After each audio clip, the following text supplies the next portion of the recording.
नमस्कार दोस्तों।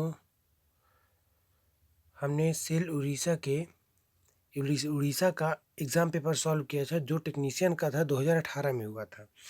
इसमें हमने पहले फर्स्ट लिस्ट में 1 टू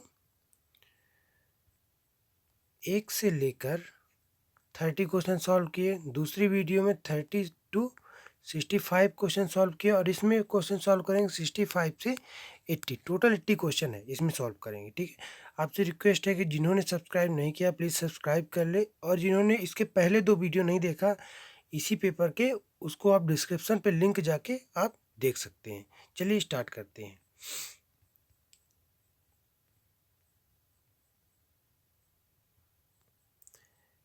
पहला क्वेश्चन है, ये 65 नंबर क्वेश्चन से सॉल्व करते हैं। 65 नंबर क्वेश्चन क्या दिया है, स्मॉल हार्मोनिक गुंजित स्वर। देखिए क्या होता है, ये रोटर होता है, इसमें एयर गैप होता है। ये चीज़ अगर हर जगह पे एयर गैप समान है, यहाँ यहाँ यहाँ, तब तो मोटर आवाज़ नहीं करेगी, हमिंग साउंड नहीं करेगी। लेकिन अगर कहीं पे ज़्यादा कहीं पे कम एयर गैप है तो मोटर आवाज़ करेगी, मतलब गुंजित करेगी, गुंजित स्वर उत्पन्न करेगी। इसके लिए इसका हमारा जिस प्रकार ट्रांसफार्मर में होता है कि 2 प्लेटों के मध्य अगर एयर गैप बढ़ता है तो हमिंग साउंड का मान बढ़ता है, उसी प्रकार ये तो एक ट्रांसफार्मर है सिंगल, जिसकी सेकेंडरी ये रोटर वाइंडिंग शॉर्ट रहती है, वो एक ट्रांसफार्मर ही है। अगर एयर गैप का मान ज़्यादा बढ़ेगा तो रिलक्टेंस का मान बढ़ जाएगा, रिलक्टेंस का मान बढ़ेगा तो हमिंग साउंड का मान बढ़ जाएगा। इसके लिए हमने क्या आंसर बताया था, वायु अंतराल में रिलक्टेंस का परिवर्तन। ठीक है, अगला क्वेश्चन क्या कहता है, निम्नलिखित में से कौन सा निरपेक्ष मापन का एक उदाहरण है। निरपेक्ष मापन कहलाता है कि जो कि किसी वस्तु की उपस्थिति को दर्शाए। मतलब अगर किसी कोई मापक से धारा या वोल्टेज का मापन हम करते हैं तो वह केवल स्थिति को दर्शाए कि हाँ यह है, धारा है, वोल्टेज है यहाँ पे, वह उसके मान को एम्पियर या कि वोल्टेज में माप करना बताए, तो वो क्या कहलाते हैं, निरपेक्ष मापन यंत्र कहलाते। इसके लिए क्या होगा, टेंजेंट गैल्वेनोमीटर। वोल्ट मीटर क्या होगा, जब वोल्टेज को मापते थे वोल्टेज में बताता है, एमीटर करंट को धारा को एमीटर में बताता है, वाट मीटर को किलो वाट आवर में बताता है, वाट आवर मीटर। ठीक है ना, ये बताता है। लेकिन टेंजेंट गैल्वेनोमीटर क्या है, केवल अमीटर या वोल्ट मीटर की उपस्थिति को दर्शाता है, यह किसी पर्टिकुलर को माप कर नहीं बताता है। ठीक है, अगला क्या है, कौन सा उपकरण एसी पावर को डीसी पावर में कन्वर्ट करता है। तो एसी पावर को डीसी कन्वर्ट करने वाली युक्त क्या कहलाती है, रेक्टिफायर। रेक्टिफायर ये क्या है, एक डायोड है। ठीक है ना, ये हाफ वेव होता है, फुल वेव होता है, फुल वेव में सेंटर टेप होता है, एक ब्रिज रेक्टिफायर होता है। तो इसमें 2 टर्मिनल होते हैं, एनोड और कैथोड। ये किससे बना होता है, पीएन जंक्शन से बना होता है। यह एक फॉरवर्ड वाइस में ही काम करता है, जब इसका पी सिरा प्लस से तथा ऋण सिरा निगेटिव से जुड़ा हो तभी ये कार्य करता है। ठीक है ना, ये एक क्लोज स्विच की तरह कार्य करता है, किसमें, फॉरवर्ड वाइज में। रिवर्स वाइज में ओपन स्विच की तरह कार्य करता है। तो एसी पावर को डीसी पावर में बदलने के लिए कौन सी युक्त का यूज किया जाता है, रेक्टिफायर का। ठीक है, अगला क्वेश्चन क्या कहता है, लोगों की सुरक्षा के लिए खंभे से जुड़े तार निचले हिस्से में विद्युत रोधी के लिए निम्न में से किस प्रकार के इंसुलेटर का उपयोग किया जाता है। ये देखिए आप, जैसे ये हमारा पोल है, यहाँ से अगर यहाँ पे कोई लाइन खिंचा दी जा रही है लाइन को, तो ये पोल का झुकाव इधर होगा। इस झुकाव से बचने के लिए हम किसका यूज करते हैं, ये होती स्ट्रे वायर, स्ट्रे वायर। ठीक है ना, ये स्ट्रे वायर होती है। इस स्ट्रे वायर को अर्थ से, जमीन से इंसुलेट करने के लिए हम किसका यूज करते हैं, स्ट्रे इंसुलेटर का, स्ट्रे इंसुलेटर या एग इंसुलेटर का यूज करते हैं। तो इसके लिए हमारा कौन सा आंसर होगा, इसका आंसर होगा सी नंबर। ठीक है,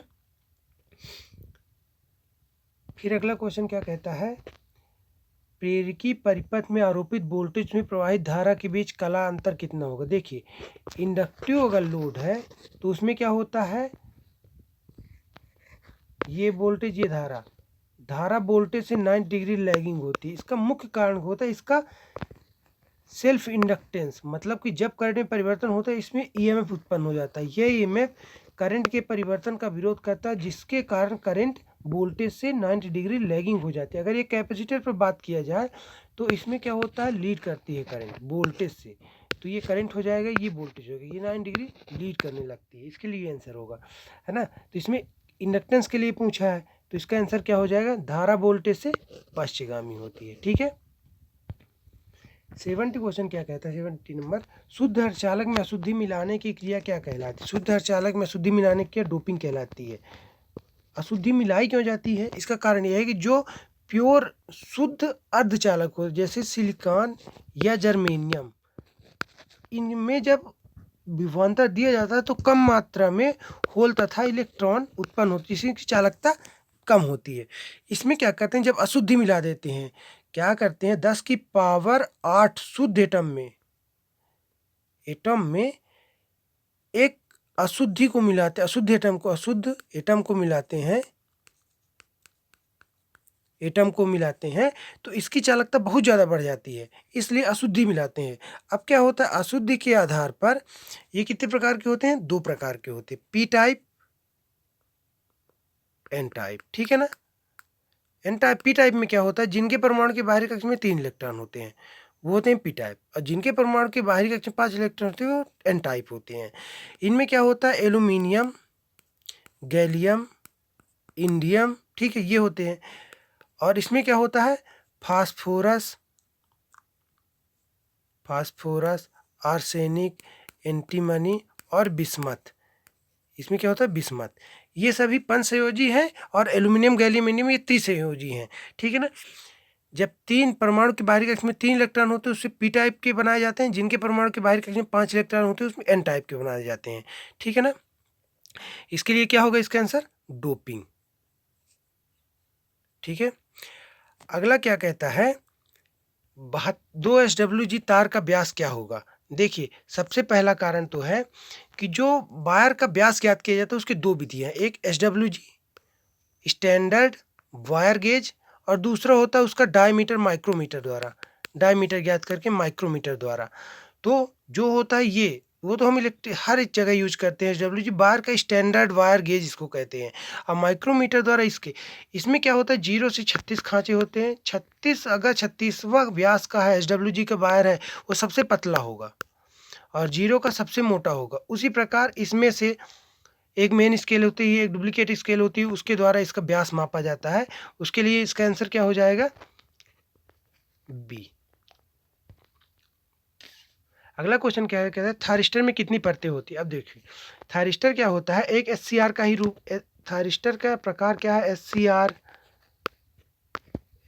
GTO, ये सब है SCR के, थायरिस्टर के प्रकार। थायरिस्टर में क्या होता है कि SCR बोल दे या थायरिस्टर बोल दे,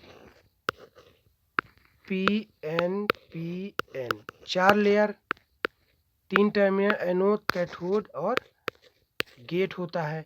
इसमें जंक्शन कितने हैं, J1, J2, J3, एक ये जंक्शन, एक ये जंक्शन, एक ये जंक्शन, 3 जंक्शन होते हैं, 4 लेयर होती हैं और 3 टर्मिनल होते हैं। तो इसके लिए इसमें पूछा क्या है, कितनी परतें होती हैं, तो इसके लिए हमारा क्या हो जाएगा, 4 लेयर होती हैं SCR में या थायरिस्टर में। ठीक है। अगला क्वेश्चन क्या कहता है, शुष्क सेल में निम्न में से कौन डिपोलराइजेशन का कार्य करता है। डिपोलराइजेशन का मतलब होता है गैसों का उत्पादन कम करना, गैसों का उत्पादन कम करना, इसके लिए क्या होता है, manganese dioxide MgO2 plus carbon के, मैग्नीज डाइऑक्साइड प्लस कार्बन की चूर्ण। ठीक है ना। तो इसके लिए हमारा क्या आंसर हो जाएगा, मैग्नीज डाइऑक्साइड। चलिए, अगला क्वेश्चन क्या कहता है, ऊष्मा का उपयोग के लिए 2 धातुओं को जोड़ने की निम्नलिखित में से किस प्रक्रिया का उपयोग किया जाता है। ऊष्मा जिसमें उत्पन्न नहीं होती है, जैसे आप देखिए वेल्डिंग में बहुत ज़्यादा हीट उत्पन्न होती है, बेजिंग में भी हीट उत्पन्न होती है। रिवेटिंग मतलब कि 2 जगहों को जोड़ना, 2 धातुओं को बहुत ज़्यादा तापमान पर जोड़ना रिवेटिंग कहलाता है।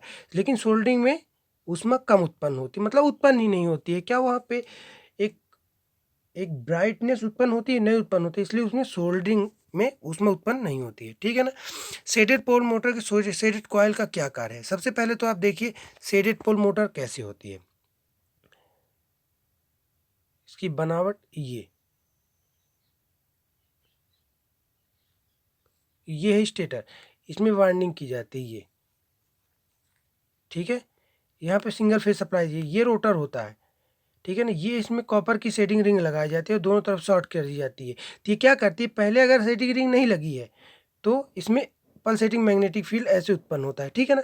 लेकिन जब सेटिंग रिंग आ जाती है तो ये चुंबकीय क्षेत्र घूर्णि उत्पन्न कर देता है, क्योंकि ये सेटिंग रिंग इसके फ्लक्स को काटेगी, मेन पोल की फ्लक्स को। तो इसमें एक ईएमएफ उत्पन्न होगा, शॉर्ट सर्किट है, शॉर्ट सर्किट होने से करंट प्रवाहित होगी, और करंट प्रवाहित होगी तो ये सेटिंग रिंग शॉर्ट सर्किट है तो कॉइल का इंडक्टेंस ज़्यादा बढ़ जाएगा, ज़्यादा बढ़ जाएगा तो जो मेन फ्लक्स होगी उससे क्या करने के लगेगी, इस प्रकार ये लैग करने लगेगी। जैसे ये मेन पोल की फ्लक्स है आई 5m, इससे सेटिंग की फ्लक्स क्या करने लगेगी, लैग करने लगेगी। जब लैग करने लगेगी इसमें चुंबकीय क्षेत्र घूर्णी उत्पन्न हो जाएगा, और जब घूर्णी उत्पन्न हो जाएगा तो मोटर में आवश्यक घूर्णी चुंबकीय क्षेत्र के कारण मोटर घूमने लगेगी, ठीक है, ये होता है। और एक चीज़ इसमें याद रखिएगा कि इसके घूमने की दिशा क्या होती है, अनशेडेड से शेडेड पोल की तरफ होती है। और दूसरी चीज़, इसके घूमने की दिशा को हम चेंज नहीं कर सकते, क्योंकि बनाते वक्त इसमें पोल को फिक्स कर दिया गया है, पोल को हम तोड़ेंगे तभी हम चेंज कर सकते हैं, ठीक है। अगला क्वेश्चन क्या कहता है, अल्टरनेटर में dark and bright lamp beat का क्या कार्य है। सबसे पहले अल्टरनेटर के डार्क एंड ब्राइट लैंप का सिंक्रोनाइज करना। इसका कारण क्या है कि पैरेलल ऑपरेशन में जैसे ये हमारी 3 बस बार आ रही है, एक अल्टरनेटर इससे जुड़ा है, ठीक है, दूसरे अल्टरनेटर को जोड़ना है तो उसके लिए हमारा फेज सीक्वेंस सेम होना चाहिए। इसका फेज सीक्वेंस, इसके फेज सीक्वेंस और इसके फेज सीक्वेंस सेम होने चाहिए। जब फेज सीक्वेंस सेम होंगे तभी हमारी इसके सिंक्रोनाइज की विधियाँ होगी, ठीक है ना। इसके लिए हम ब्राइट लैंप भी का भी यूज करते हैं। जब ये लैंप जलने लगते हैं तब इनका अगर आर का आर से जोड़े और हमारा लैंप जलने लगता है तो वो हमारा लाइन से ठीक है। इसके लिए हमारी एक होती है सिंक्रोनाइज मेथड, एक होती है डार्क लैंप मेथड, एक होती है ब्राइट लैंप मेथड। तो ब्राइट लैंप और डार्क लैंप मेथड में पूछा, अगर जल रहा है बराबर लैंप, फुल ब्राइट से जल रहा है मतलब हमारा फेज सीक्वेंस सही है, अगर कम जल रहा है तो मतलब हमारा अपोजिट फेज सीक्वेंस है। इसके लिए हमारे 3 शर्तें होती हैं कि जो बस बार की फेज सीक्वेंस वो सेम होना चाहिए। दूसरी चीज़, जो बस बार की फ्रीक्वेंसी है वो हमारी अल्टरनेटर की फ्रीक्वेंसी के समान होनी चाहिए, ठीक है ना। इसके लिए बीट का यूज क्या करते हैं हम, सिंक्रोनाइज करने के लिए इसमें तुल्य ब्राइट तथा डार्क लैंप बीट का यूज हम सिंक्रोनाइज करने के लिए यूज करते हैं, ठीक है।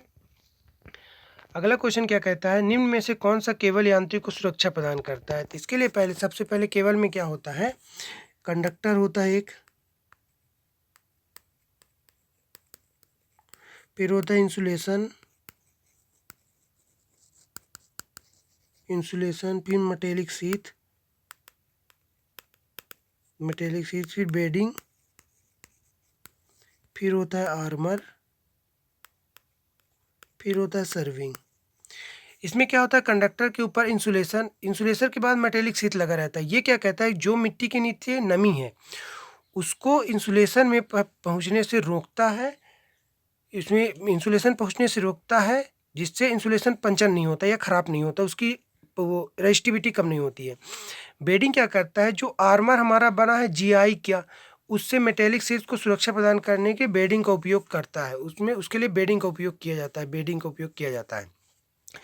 फिर इसके बाद है आर्मर क्या है, जीआई की स्ट्रिप या पट्टी का बना होता है। इसमें जंग लगने से बचाने के लिए सर्विंग का यूज किया जाता है। ये क्या होता है, जूट या हैसन टिप का बना होता है।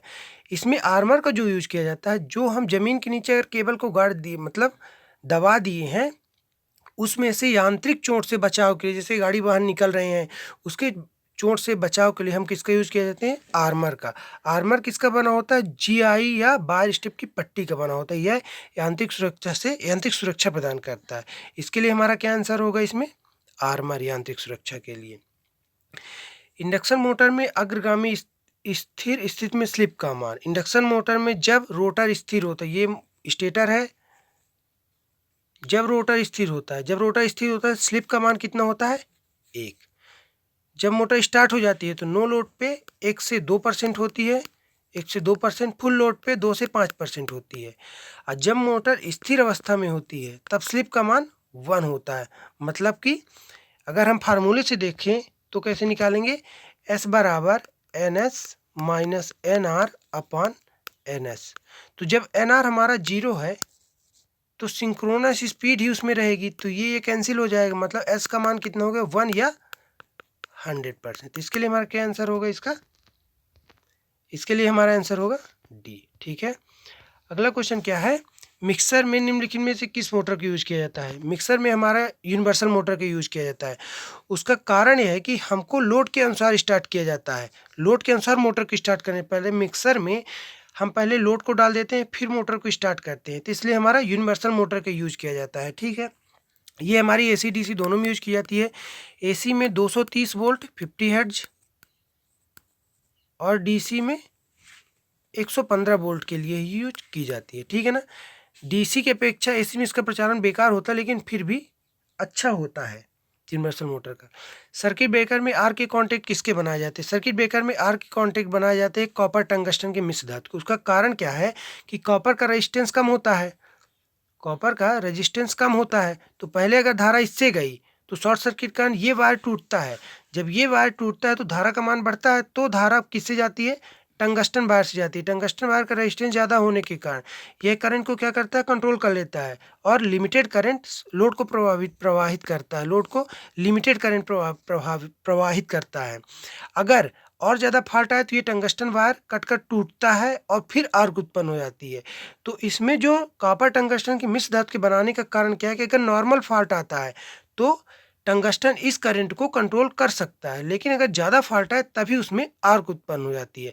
तो इसके लिए सर्किट ब्रेकर के आर्क के कॉन्टैक्ट किसके बनाए जाते हैं? कॉपर टंगस्टन मिश्र धातु के। चलिए, इसके बाद इसमें जो क्वेश्चन है वो नॉन टेक के हैं, इसको आप अपने से खुद देख लीजिएगा।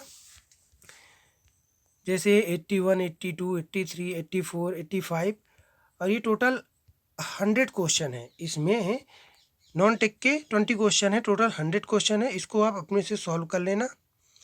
ठीक है, थैंक यू। अगर आपने लाइक शेयर सब्सक्राइब नहीं किया तो उसको कर दें। धन्यवाद।